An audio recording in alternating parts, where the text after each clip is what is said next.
Gĩcigo kĩa ũmbunge gĩa Kajiado ya Rũgongo kĩrĩ na makĩria ma timu 50 cia mũbira wa magũrũ, na harĩ mbĩtĩka cia tournament iria irathiĩ na mbere, timu itanyihĩire 35 nĩcio irĩ kĩhĩtahĩtanĩro-inĩ. Mbĩtĩka ici iratwarithio na mbere icigo-inĩ 4 cia ũmbunge kaunti-inĩ ya Kajiado, na marigĩrĩrio nĩ gũtigwo na timu 4 iria ikanyita itemi harĩ mbĩtĩka cia mũthia iria irarĩrĩirio mweri-inĩ ũkĩte wa Dithemba. Tumekuwa na very hard time kuchezesha hizi qualifiers because teams ni mingi na time frame yenye tuko nayo ni kidogo. And then pia it's very competitive.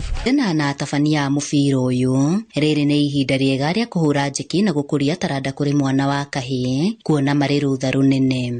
Kumobilize anake ũguo moke haha ni kĩndũ kĩega, tondũ unajua wangekuwa wanatumia drugs huko, but wako hapa hivi. Muendelee tu bado kuleta tu bado tusaidie mayouth wengi hapa nje. Tuna hapa uchezo ikaisha, na tuwezijua kama mbele kutakuwa na tona nyingine. Sasa ningependa wale wafadhili wakuje hii tona ikiisha, maybe hata kuleta tona zingine tusikae idle vijana. Kũringana na atabania mũthako ũyũ wa mũbira wa magũrũ na ũrĩa ũrakuruhania icigo-inĩ cia ũmbunge kaunti-inĩ ya Kajiado, muoroto wao mũnene nĩ gũtigĩrĩra atĩ nĩ mathara mwana wa kahĩĩ kumanagia na ũhũthĩri wa ndawa cia kũrebia, oro ũndũ ũmwe na gwĩkuruhania na ũici ihinda-inĩ rĩrĩ marĩ rũtha. Handũ-inĩ ha Inooro TV kuma Ngong'u, Kajiado ya Rũgongo, njĩta nyarari ya mathako wa Cuka wa Kĩarĩ.